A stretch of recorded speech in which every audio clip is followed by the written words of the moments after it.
저는 전체주의가 어쨌다고? 라고 이야기하는 지적의 책을 준비했습니다.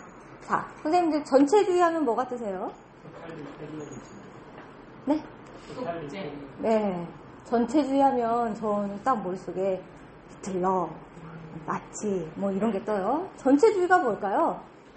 개념적으로 이제 이게 헷갈리면 이제 강의 못 들으시죠? 전체주의가 뭐냐?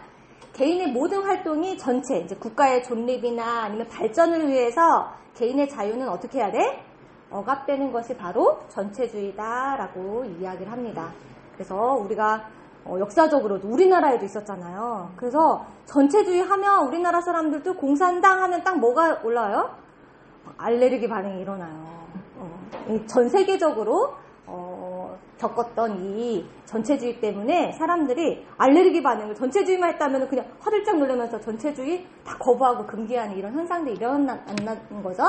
그런데 이제 이 공산주의 전체주의가 20세기 중반부터 이렇게 이제 몰락하기 시작했어요. 붕괴해서 이 루마니아 같은 경우는 1989년도가 이건 비밀 조직 단체였어요. 그러니까 쉽게 말하면 비밀경찰, 루마니아의 비밀경찰인데 이 경찰들이 이제 몰락해서 이제 전체주의가 붕괴했으니까 민주주의로 나아가야 되잖아요. 그런데 여기서 우스운 광경이 벌어지더라라고 하는 거죠. 쉽게 말을 하면 참신하고 친절한 이미지들을 보여주는 비밀경찰들이 생겨났다라고 이야기하는 거예요. 딱 비밀경찰하면 우리나라도 몰래 잡아가거나 아니면 도청하는 이런 것들 뜨잖아요. 지적이 하나의 사례를 이야기합니다. 자기 친구가 1991년도, 그러니까 붕괴된 이후에요. 그 이후에 루마니아로 유학을 갔대요. 그래서 유학을 가서 여자친구한테 통화를 하면서 뭐라고 얘기를 했냐면, 야, 이 나라 진짜 가난하지만 정말 다정하고 정말 케어한 데다가 야, 배우려는 열정은 엄청 뜨거워. 이렇게 통화를 했다라는 거죠. 그래서 이제 여자친구랑 하고 전화를 끊었어요. 그랬더니 따르릉 전화가 울려요. 뭐라고 울리냐면 나는 지금 당신을 도청하고 있는 루마니아의 비밀 경찰이다 라고 자기를 소개한 다음에 뭐라고 얘기하냐면 루마니아에 대해서 좋게 얘기해줘서 너무 고맙다. 나 이 감사의 뜻을 꼭 전하고 싶어서 이렇게 전화를 했다. 그리고 즐거운 유학생활을 보내라 라고 이야기하면서 안녕히 계세요 하고 끊었대요. 네, 웃기죠? 자, 이거를 지적이 뭐라고 하냐면, 야, 과거에 이런 공산국가 전체주의 비밀경찰들이 했던 거, 야, 애들의 장난에 불과해. 언제에 비하면? 지금 우리가 당하는 거에 비하면. 우리 지금 민주주의일까요? 전체주의일까요? 잘 몰라요. 우리의 삶이 디지털화되면서 정말 빅브라더처럼 우리가 어느 곳에 있는지 어딘지 다 통제당할 수 있다라는 거예요. 태평양에 배가 떠 있잖아요. 위성을 통해서 위치를 정확히 알 수 있는 세대를 살아가고 있는 게 지금 우리의 현재의 모습이다라고 하는 거죠. 그래서 과거에 표준적인 이데올로기는 어떻게 했냐면 이런 왜곡되는 거 나 못 보게 했어요. 자, 우리 책들이에요. 역사와 계급의식, 자본론, 존재함우, 사르트르가 공산주의에 가담했다는 이유만으로 이 책은 우리나라에서 어떻게 됐어요? 금서가 됐어요. 어떻게 했냐면 이렇게 눈을 가려요. 안경을 뿌옇게 해서 눈을 가렸단 말이에요. 근데 지금은 어때요? 지금 사회적 현실은 이런 거 필요 없어. 어떻게?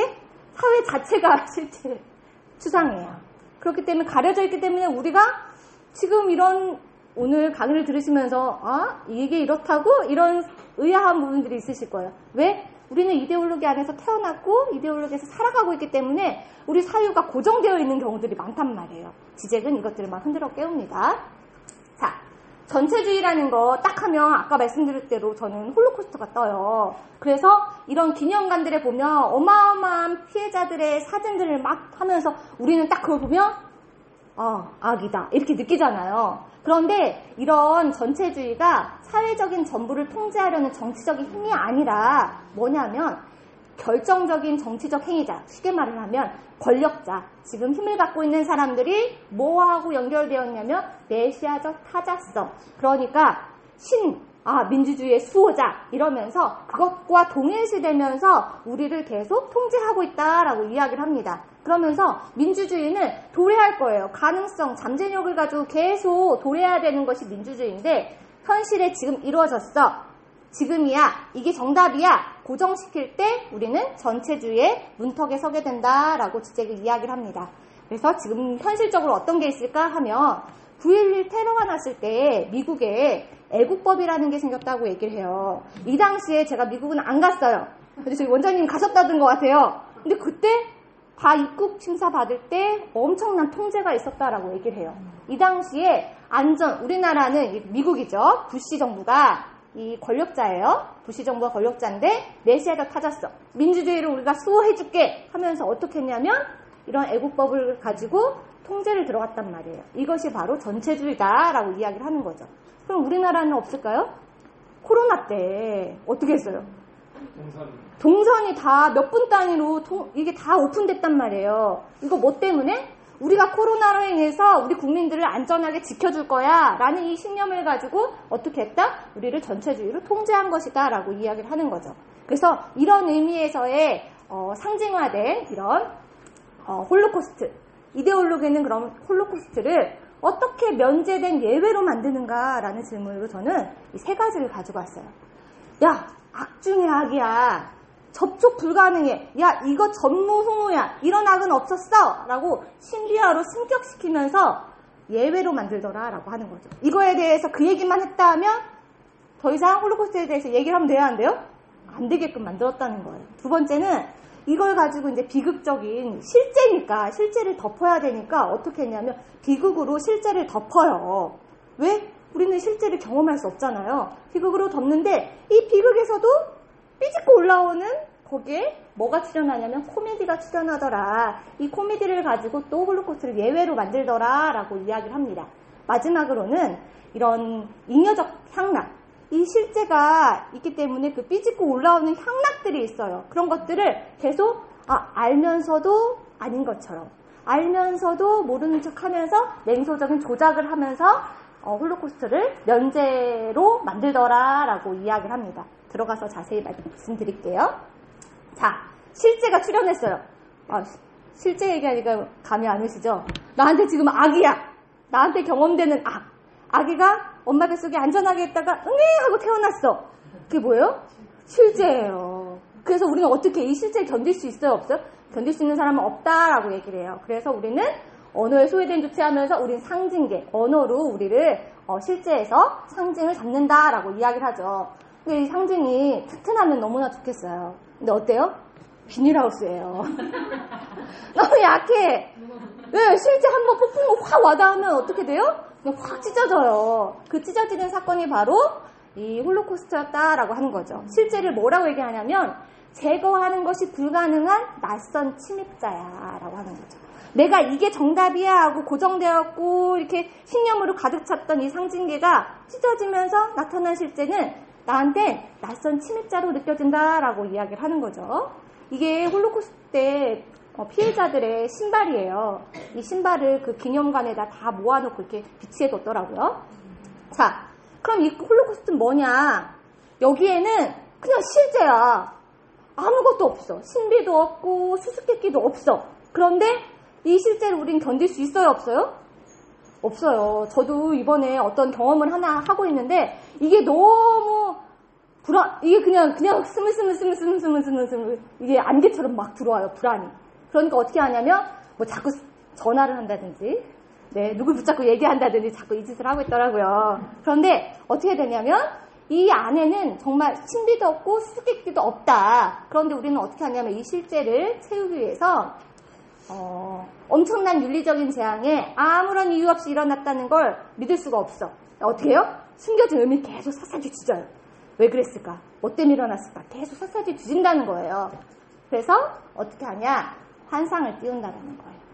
어떻게? 실제 아까 말씀드렸듯이 없어요. 아무것도 없어요. 그런데 없으면 돼, 안 돼? 안 돼요. 그러니까 상징으로 뭔가 잡아야 되는데 상징으로 못 잡을 때, 언어로 상징으로 못 잡을 때 환상이 뜬다라는 거죠. 이 환상의 대상이 출현하면서 우리는 홀로코스트에 대한 히틀러를 뭐라고 표현하냐면 성도착자야, 괴물이야, 이렇게 환상을 갖는다라는 거예요. 자, 그런데 히틀러만 그럴까요? 우리나라에도 있더라고요. 히틀러보다, 예, 대전에서 일어난 사람이에요. 이중구라는 사람인데 10년 동안 184명의 성폭행을 저질렀다라고 얘기를 해요. 그런데 이 사람이 알고 봤더니 평범한 가족의 가장이었다라고 해요. 40대의 가장이었다라고 얘기를 해요. 그리고 이 홀로코스트에서 그 가담했던 사람들 나중에 보니까 그냥 아무렇지도 않은 원래 옆에 있던 이웃이랑 비슷했다라는 거예요. 악마적이고 아까 전에 성도착적이고 막 이렇게만 환상을 가졌는데 이 사람들의 제일 겁나는 게 뭐냐면 실제로 겁내는 건 아무것도 없다는 거야. 이 사람이 정말 성범죄자도 아니고 괴물도 아니야. 평범한 그냥 일반 우리 옆집 사는 이웃 같은 사람이야. 근데 왜? 뭐가 두려워요? 이런 괴물성이 내 안에도 있는 거야. 이런 괴물성이 내 자유의지로 올라올 수 있는 내 심연에 있는 건데 이걸 볼 수 있어요? 없어요? 그렇기 때문에 그걸 볼까봐 이제 두려운 거죠. 그래서 계속 밖에서 외부에서 찾으려고 했어요. 외부에서 계속 찾으려고 하는 행동을 하다 보니까 이 홀로코스터는 악마적인 악이야. 쉽게 말하면 절대 악이라고 이제 이해할 필요 없어. 그냥 뭐야 이건? 악이야. 다른 거 생각할 필요 있어요? 없어요? 악이야. 그러면서 이 독일 베를린에 이 기념관이 생겼다라고 얘기를 해요. 그런데 특이한 건 이 기념관이 도시 한복판에 딱 생겼어요. 아니 저 후진대도 아니고 도시 한복판에. 그치, 기념해야지, 기억해야지. 이 사람들 시체도 없고 그런 걸 기억해야 되긴 하는데 왜 이 도시 한복판에? 이런 건 우리는 생각도 안 한다는 거예요. 왜? 그냥 너무 압도되고 놀래서 그냥 더 이상 악 중에 악은 없어. 이게 최대 악이야. 이렇게 승격화시켜버린다라고 이야기를 하는 거죠. 그럼에도 불구하고 학자들은, 지식인들은 계속 끊임없이 이걸 객관화시키려고 했어요. 통계 자료를 낸다든지 아니면 구조적인 문제를 살핀다든지 우리 염 선생님이 강의하셨나요? 히틀러와 정신분석이라는 이 책을 통해서 계속 객관화시키려고 했어요. 이 홀로코스터를. 그런데 이런 객관화시키려고 할 때 완전 무로 만들어버리는 사건이 바로 이런 증인들의 증언이다라고 이야기를 합니다. 그러니까 무슨 얘기냐면 너 겪어봤어? 안 겪어봤지? 안 겪어봤지? 그럼 말하지 마. 너 겪어봤어? 안 겪어봤어? 그럼 말하지 마. 네가 안 겪어본 걸 어떻게 말해? 이렇게 하면서 아예 우리와 접촉할 수 없는 이 불가능한 것으로 예외로 승격시켜버려서 우리가 아예 그냥 말 그대로 홀로코스트 절대 악 이렇게 생각하게 만들어버리는 예외로 만들었다라고 이야기를 하는 거죠. 자, 두 번째는 이렇게 예외를 만들면서 비극적으로 막 승화를 시켜요. 그래서 이 비극과 코미디, 쉽게 말하면 실제를 우리가 견딜 수 없잖아요. 그러니까 비극과 코미디로 승화를 시킨다. 현실적으로 감당할 만한, 현실 가능한 형태로 바꿔서 나타나게 하는 것이 바로 코미디와 비극이다라고 이야기를 하는 거죠. 그런데 이런 비극적인 영화, 지적이 소개하는 쉰들러 리스트예요. 비극적이면서도 이렇게 우리에게 감동을 주는 부분 잠깐 갖고 왔거든요. 잠깐 보실게요.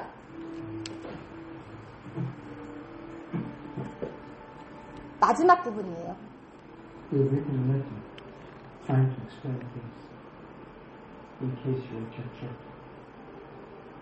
자신의 재산을 팔아서 유대인들을 사가지고 이 사람들을 살렸어요. 1100명을 살렸거든요. 이 사람들이 자기 서명을 해서 감사의 편지를 드리는 장면이에요.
She has no idea. If I just generations was what you did.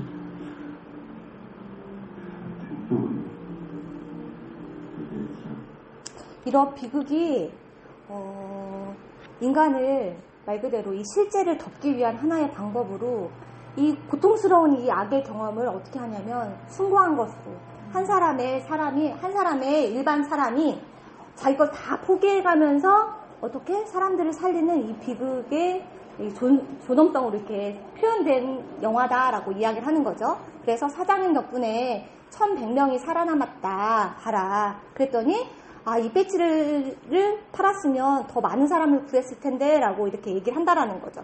그런데 이 지적이 뭐라고 하냐면 비극으로 이 악의 상황을 승격해서 비극으로 표현할 때 여기에 코미디적인 요소가 나타날 수밖에 없다라는 거예요. 실제이기 때문에 비극으로 다 덮을 수 없기 때문에 다 덮을 수 없는 그 부분에 코미디로 이상하게 역전돼서 나와버린다라고 하는 거죠. 왜 코미디가 나왔을까? 여기 보시면 이 주인공이 어떤 사람이냐면 돈 좋아하고요, 여자 좋아하고 도박 좋아하고 이런 사람이에요. 그렇게 기회주의적인 자기의 이익을 위해서는 뭐든지 사들이는 이런 사람이었단 말이에요. 그런데 이 사람이 마지막에 뭐라고 하냐면 이 배지였으면 내가 2명 더 살릴 수 있었다. 사람은 자기가 사는 걸로 그 과거의 기회주의자의 모습이 삐집고 올라왔다라는 거. 이게 바로 코미디라고 이야기를 하는 거죠. 이 차만 팔았어도 내가 여러 사람을 구할 수 있었다. 우리는 그 얘기만 듣고 그치 차를 팔았으면 여러 사람을 구할 수 있었다. 여기에 꽂혀 있지만 지적은 뭐라고 하냐면 돈으로 사람을 살 수 있는 이 언어가 코미디라고 이야기를 하는 거죠. 그러면서 이 코미디는 영웅이었던 가면을 싹 벗기고 우스꽝스러운 존재로 나타나게 한다라고 이야기를 하는 거죠. 자, 코미디적인 부분을 하나 더 얘기를 해요. 이 신들러 리스트에 보면 다른 주인공, 남자 주인공이 하나 더 나오는데 나치 장교가 나와요. 이 나치 장교에 대한 얘기거든요. 그런데 이 나치 장교가 그 여자들이 있는 데서 한 명을 뽑아서 자기가 하녀로 데려가요. 그런데 그 하녀가 마음에 드는 거야. 근데 이런 감정이 느껴지는데 이 여자는 지금 어때요? 이 남자가 보는 앞에서 사람들 다 죽였거든요. 그냥 때리고 죽이고 그런 모습 그냥 흔히 봤어. 공포에 압도당해서 계속해서 벌벌벌벌 떨고 아무것도 하지 못하는 이 상황에 웃기게 어떻게 비꼬냐면 이 나치 장교는 어떻게 해요? 나는 나치 장교야. 그런데 이 앞에 있는 여자는 너무 매혹적이야. 그런데 이 여자는 유대인이잖아. 벌레잖아. 하찮은 불결한 무가치한 존재잖아. 라고 하면서 내면의 갈등을 계속하면서 계속 이야기를 하고 있어요. 이야기를 하면서 매혹적이니까 다가갔다가도 또 멀려. 아니야. 이 안에서 계속 내적 갈등을 해요. 근데 이 지적 이게 왜 코미디라고 할까요? 이게 코미디인가요, 선생님들? 자, 우리가 생각하는 풍자적인 그런 코미디 말고 좀 고급적인 코미디예요. 뭐라고 이야기를 하냐면 신들러 리스트에서는 정말 절대적인 악이라고 얘기하는 의학하는 공포스러운 이것을 개인의 심리적인 이력, 그러니까 사랑 싸움, 남자와 여자의 이런 사랑, 알콩달콩한 갈등으로 묘사했다라고 이야기를 하는 거죠. 그게 바로 코미디 아니야? 지금 이 어마어마한 600명의 학살을 두고 영화를 만들었는데 여기에 어떻게 이 나치 장교 아니어도 여자를 놓고 이렇게 갈등하는 드라마에도 많이 나오죠? 다 그 얘기잖아요. 사랑 얘기잖아요. 근데 여기에 이렇게 미화시키고 실제를 무언가를 은폐하는 무언가가 있다는 게 바로 코미디라고 이야기를 하는 거죠. 자, 코미디, 빵 터지는 코미디 기대하셨죠? 네. 머리 쓰는 코미디를 생각해 보셔야 돼요. 자, 그래서 비극으로 덮으려고 했어요. 숭고화시켜서 비극으로 덮으려고 했는데 그 자리가 실패했어. 거기에 뭐가 나온다고요? 코미디가 나온다라고 이야기를 하는 거죠. 그래서 하나의 사례를 더 들려고 하는데 인생은 아름다워에서 다 보셨죠? 마지막 장면에 미군 탱크가 딱 도착을 해요. 이 아버지가 계속 아이가 죽으러 갈 때도 게임하는 거야 하면서 이렇게 웃기면서 갔잖아요. 근데 저는 이게 코미디인 줄 알았거든요. 근데 다른 코미디를 얘기하더라고요. 네. 어떻게? 아빠가 희생당했어. 근데 진짜 탱크가 와서 자기가 나 1등했어. 탱크를 탔어요. 엄마를 만나면서 기뻐하면서 엄마랑 해피엔딩으로 끝나는 장면이에요. 그러면서 이 장면이 아버지의 희생, 감사함, 이걸로 바꿔버렸다는 거예요. 어마어마한 이 아버지의 죽음, 이 사람들의 죽음을 어떻게 미화시켰냐면 단지 아버지의 사랑, 희생, 이런 걸로 미화시켰다. 이것이 바로 코미디다라고 이야기를 하는 거죠. 그래서 이 블랙 코미디, 그러니까 이거 말 그대로 이 코미디가 우리의 실제를 덮어주는 역할도 하지만 드러내는 역할도 한다고, 풍자할 때 드러내는 역할도 한다고 하는데, 지적이 얘기해요. 이 이탈리아의 리나 베르트 밀러, 이 작가는 이 영화 감독이거든요. 이 사람이 만약에 이 인생은 아름다워를 감독했다면 그렇게 끝내지 않았을 거야. 뭐냐면 이 탱크가, 미군 탱크가 이 소년이 나치인 줄 알고 저격해서 죽이는 걸로 끝냈을 거야. 이렇게 실제를 드러내는 걸로 끝냈을 거야. 이것도 바로 코미디다라고 지적을 이야기를 하는 거죠. 자, 이것처럼 코미디는 우리에게 실제를 덮을 수 있도록 도와주죠. 그런데 이게 덮어져요, 안 덮어져요? 실제로 덮을 수 없어요. 그러다 보니 한계에 도달하게 된다. 그럴 때 우리는 두 가지 선택을 하게 된다라고 이야기합니다. 분열시키는 거죠. 좀 이따 강의에 다 분열 얘기 나올 건데, 감성적이고 비극적인 존엄성으로 분열을 시키든지, 아니면 사르트르의 구토에 나오는 것처럼 혐오감으로 매스컴으로 나오게 할 건지, 이 두 가지 선택을 할 수 있다라고 지적은 이야기를 합니다. 그래서 우리는 이런 홀로코스트를 면제시키는 게 이런 코미디를 통해서 계속 예외시키고 그걸로 계속 고정되어서 그것만 바라보게, 더 이상 사유하지 못하게 이데올로기가 만들고 있다라고 이야기를 합니다. 마지막으로는, 자, 두 가지 선택만 있다고 했는데 그 다음 문단에 바로 이렇게 나와요. 세 번째 선택지가 있다. 뭐냐면 무슬림의 입장에서 보는 것은 어떨까라고 이야기를 합니다. 그러니까 절대악을 하고 고정돼서 예외 상태에 있잖아요. 그것을 우리 예외 상태에서, 그냥 이 무슬림의 상태에서 정치, 경제 이런 것들을 사유해야 된다라고 이야기를 하는 거죠. 자, 그럼 무슬림이 뭘까요? 여기서 나오는 무슬림은 유대인을 은유한 표현이라고 이야기를 해요. 왜 그러면 무슬림이야? 라고 했을 때 조르지 아간벤이 이야기를 했대요. 이슬람교도, 그냥 쉽게 말을 하면 이런 신 앞에서 자신을 완전히 체념한 상태로 수동적으로 살아가는 사람, 살아있으나 어떤 상태의 사람? 죽어있는 상태의 사람이 바로 무슬림인데, 이 홀로코스터에서 유대인들이 바로 무슬림과 같은 사람들이었다라고 이야기를 하는 거죠. 자, 그래서 이 무슬림은 계급사회에서 최하위가 아니라 뭐다? 영도다. 아예 그 의미를 지정할 수 없는 실제 지점이다라고 이야기를 합니다. 이들은 인간의 존엄성 있어요, 없어요? 아까 말한 살아있으나 죽어있는 시체와 같은 존재이기 때문에 존엄성이 없다라고 하는 거죠. 우리 현대에는 누가 있을까 생각해보면 난민들이나 뭐가 있어요? 이런 극빈층들, 이런 사람들이 바로 이런 무슬림과 같은 영도의 사람들이다라고 이제 생각을 해봤습니다. 자, 그렇다면 왜 무슬림이 여기서 나올까? 무슬림이 왜 이용될까라고 했을 때, 아시는 것처럼 독일의 상황을 아시잖아요. 전쟁 끝났어? 그 전쟁에서 패한 다음에 어떻게 해요? 베르사유 조약에서 어마어마한 돈을 다 물어주게 생겼단 말이에요. 그 사람, 독일 사람들한테 이제 완전 실제가 닥친 거죠? 그럴 때 어떻게 해요? 밖에 있는 대타자한테 나를 구해줄 대타자들을 계속 구한단 말이에요. 근데 그럴 수 없을 때 우리는 어떻게 하냐면 희생자를 만들게 된다라고 이야기를 하는 거죠. 그래서 희생자를 만들어야 되는데, 유대인들, 이게 이제 어떻게 하냐면 알면서도 묵인하는 게 이제 냉소주의잖아요. 그러니까 유대인들을 인간 이하로 만들어. 자, 인간 이하니까 내가 이렇게 한 거야 라고 이야기를 한다라는 거예요. 인간의 요 아이들이 이런 사진에 있었던 것처럼 이 유대인 아이들이 있었는데 나중에 다 이렇게 빼빼 마르고 진짜 뼈만 남아있는 상태에 이렇게 만들어 놓고, 이것 봐, 이 사람들은 인간이 아니야 라는 증거로 들이댔다라는 거예요. 그런데 이 나치들이 알았을까요, 몰랐을까요? 알면서도 그렇게 한 거라는 거예요. 냉소주의다라고 이야기를 하는 거죠. 자, 그래서 이런 인간의 도리, 이런 거의 한계를 넘어서선 위반된 행위, 악을 행한 그 행위들이, 그 사람들이 뭐라고 하냐면 나는 조국을 위해서 했어요, 나라에서 시키는 대로 했어요 라고 한다라는 거예요. 근데 진짜? 라고 하는 거죠. 그 사이에 무슬림으로 만들면서 그 사이에 뭐가 있었냐면 잉여적인 외설적 향락이 있었다라고 하는 거죠. 자신이 가지고 있던 공격성이나 가학적인 폭력성을 어떻게 했다? 무슬림에게 계속하면서 잉여적인, 그러면서도 겉으로는 어떻게? 내가 조국을 위해서 했어요 라고 하는 거죠.